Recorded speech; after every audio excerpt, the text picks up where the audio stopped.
పర్యావరణం అనేది తల్లి లాంటిది. ఈ భూమి మీద ఉన్న సమస్త జీవరాశులను పోషించేది, రక్షించేది పర్యావరణమే. మిగతా విషయాలన్నీ వ్యక్తిగతమైతే పర్యావరణం అన్నది అన్ని జీవరాశులకు చాలా ముఖ్యమైన విషయం. ఎందుకంటే పర్యావరణాన్ని మనం ఇంగ్లీష్లో ఫారెస్ట్ అంటాం. ఫారెస్ట్ అన్నప్పుడు number 1 first is F. F అంటే మనకు ఎఫ్లో నుంచి వస్తుంది ఫుడ్. చెట్లు, మొక్కలు, తీగలు, గడ్డి తప్ప ఈ భూమి మీద ఉన్న సమస్త జీవరాశులకి ఆహారాన్ని ఇచ్చేది ఇవే. కాబట్టి ఎఫ్ను రక్షించుకుంటే ఫుడ్ని ఇచ్చిన ఫలితం మనకు వస్తుంది. కనుక మనం చెట్లు, పర్యావరణం మీద ఫైట్ చేస్తున్నాం. సెకండ్ వన్ ఈజ్ ఓ. ఓ అంటే ఆక్సిజన్. ఈ భూమి మీద ఉన్న ఏ జీవరాశికైనా ఆక్సిజన్ అవసరమే కనుక దాన్ని మనిషి సృష్టించలేడు కనుక ప్రకృతి ఆక్సిజన్ సృష్టిస్తుంది కనుక ఆ ఆక్సిజన్ని రక్షించగలిగితే మనం అందరికీ ప్రాణదానం చేసిన పుణ్యం మనకు వస్తుంది కనుక ప్రకృతినే మనం ఎక్కువ డెవలప్ చేసి దాన్ని రక్షిస్తే అందరికీ ఉపయోగపడుతుంది. భూమి మీద ఉన్న అన్ని జీవరాశులకి ఆక్సిజన్ ఇచ్చిన ఫలితం మనకు వస్తుంది. Third one is are.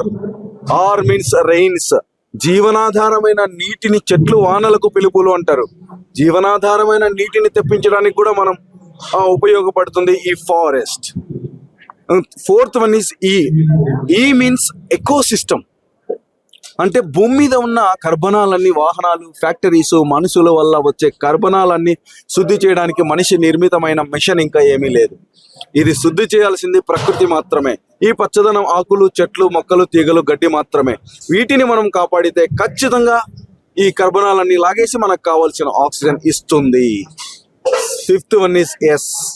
Yes means soil conservation. భూమి మీద భూమి శక్తివంతంగా ఉంటేనే ఏ జీవరాశి మనుగడ అయినా కొనసాగుతుంది. ఎంతో మంది మహనీయులు భూమిని శక్తివంతం చేసుకోండి అని పోరాటాలు చేస్తున్నారు. ప్రకృతిని పరిరక్షించుకుంటే ప్రకృతి తన ఆకులను, చెట్ల, మొక్కలను భూమిలోకి రాల్చి భూమి శక్తివంతం చేసి నత్రజని పెంచుతుంది. అన్ని జీవరాశులు జీవించడానికి కావలసిన శక్తిని ఇస్తుంది. కనుక ఈ ఎస్ని మనం కాపాడుకుంటే భూమిని కాపాడినట్లే. ఫారెస్ట్ లో గల last one is T. Tea means temperature balance. ఇప్పుడు మనకు చెట్టు కింద ఉంటే ఎట్లా ఉంటుంది, చెట్టు కింద కాకుండా రోడ్డు మీద ఉంటే ఎట్లా వేడి ఉంటుంది. అదేవిధంగా చలికాలం 4 పుల్లల మంట వేసుకుంటే వేడిగా ఉంటుంది. టెంపరేచర్ బ్యాలెన్స్ చేసే శక్తి ప్రకృతికే ఉంది. అది కాక మళ్ళీ టింబర్ కూడా ఇస్తుంది ఈ ప్రకృతి. ఈ చెట్లు, మొక్కల, తీగల నుంచి మనకు టింబర్ కూడా వస్తుంది. కాబట్టి ఈ ఫారెస్ట్ అన్న అక్షరాన్ని మనం కాపాడుకుంటే 84 లక్షల జీవరాశుల యొక్క జీవనం కూడా ఇందులోనే ముడిపడి ఉంది కనుక మామూలుగా ఒక దెబ్బకు 2 పిట్టలు అన్నట్లు ఒక్క ప్రయత్నంతో సమస్త జీవరాశులు అంటే 84 లక్షల జీవరాశులుకి మేలు చేయగలుగుతాం కనుక మా భాషలో ఒక దెబ్బకు 84 లక్షల జీవరాశులు అంటాం. కాబట్టి కులాలకు, మతాలకు, మనుషులకు సేవ చేస్తే అది పరిమితం అవుతుంది. అపరిమితమైన సేవ చేయాలనుకుంటే ఖచ్చితంగా ప్రకృతి సేవ చేయాల్సిందే.